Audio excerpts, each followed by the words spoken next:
If electric vehicles are supposed to save money, why do some owners say they don't? You've probably heard both sides. Some claim EVs are dramatically cheaper to own. Others argue the savings are exaggerated. Instead of picking a side, let's break down the actual numbers. Because the truth depends on conditions. First, let's look at upfront cost. Electric vehicles often have higher sticker prices compared to similar gasoline vehicles. However, incentives, tax credits, and regional subsidies can significantly reduce that gap. In some markets, the price difference narrows dramatically after incentives. In others, incentives are limited or phased out. So the first question isn't, are EVs cheaper? It's, what is the effective purchase price in your region? Purchase price sets the foundation, but it's only the beginning of the cost equation. Now let's talk about fuel versus electricity. Gasoline cost fluctuates constantly. Electricity rates vary by state and country. On average, charging at home is often cheaper per mile than fueling a gasoline vehicle. For example, if gasoline costs $4 per gallon and a vehicle averages 30 miles per gallon, that's roughly 13 cents per mile. If electricity costs 15 cents per kilowatt hour and an EV consumes about 0.30 kilowatt per mile, that's around 4 to 5 cents per mile. That's a meaningful difference. But here's the condition. If you rely heavily on public fast charging, the cost per mile can increase significantly, sometimes approaching gasoline levels. So savings depend heavily on charging behavior. Home charging usually creates the strongest financial advantage. Next, maintenance. Electric vehicles have fewer moving parts. There are no oil changes, no exhaust systems, no spark plugs, no complex multi-gear transmissions. Brake wear is often reduced due to regenerative braking. This typically lowers routine maintenance costs over time. However, EV repairs can sometimes be more expensive in the event of collision damage, due to battery integration and specialized components.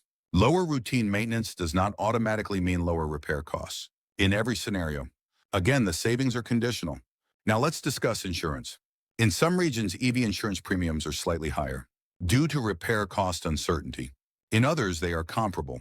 Insurance cost depends more on vehicle model, safety, rating, and driver profile than fuel type alone. It's a variable, not a universal rule. Depreciation is another major factor. Resale value depends on market demand, supply levels, brand perception, and government incentives. Incentives can affect resale indirectly. When new EVs receive strong subsidies, used prices can adjust accordingly. Gasoline vehicles also depreciate, especially during periods of fuel price spikes. Depreciation is complex, and neither side is immune. Now let's step back and combine everything. Upfront cost, energy cost, maintenance, insurance, depreciation. When you calculate total cost of ownership over 5 to 8 years, EVs often become financially competitive, sometimes cheaper, but not automatically. If you charge mostly at home, drive regularly, keep the vehicle long-term, the financial case becomes stronger. If you rely mostly on public fast charging, drive infrequently, trade vehicles every 2 years, the financial advantage shrinks. So are EVs cheaper? They can be, but the savings depend on usage patterns, energy rates, incentives, and ownership duration. This is why blanket statements from either side are misleading. Electric vehicles are not guaranteed money savers. They are conditionally efficient tools. The key is understanding your own driving behavior.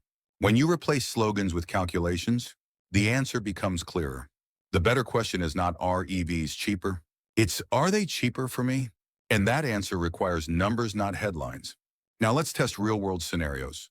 Because cost depends heavily on how you drive. Let's imagine 3 different drivers.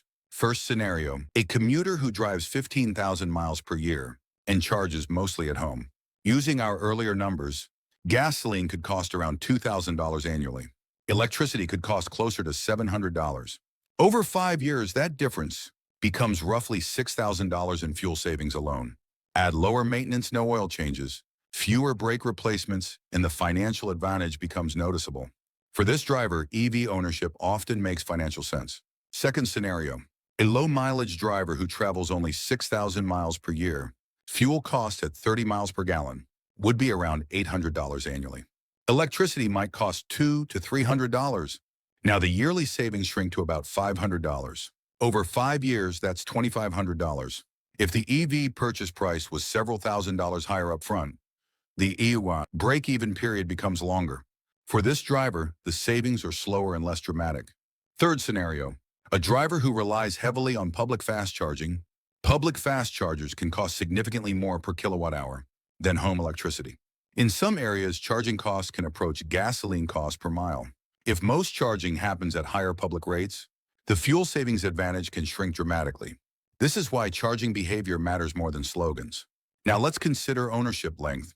If you keep a vehicle for 8 to 10 years, lower operating costs accumulate and often offset higher upfront costs. If you trade vehicles every 2 to 3 years, depreciation becomes a dominant factor.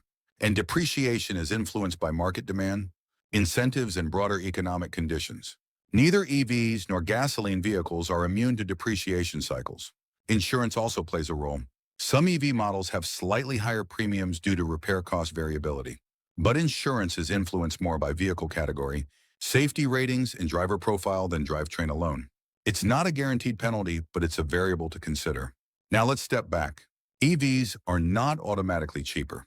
They are conditionally cheaper. If you drive regularly, charge mostly at home, and keep the vehicle long-term, the math often favors electric. If you drive infrequently, rely on public charging, or trade vehicles quickly, the savings may shrink.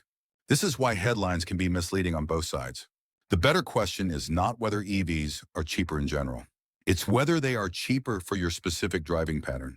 When you calculate your own mileage, electricity rate, fuel price, and ownership length, the answer becomes personal, not political.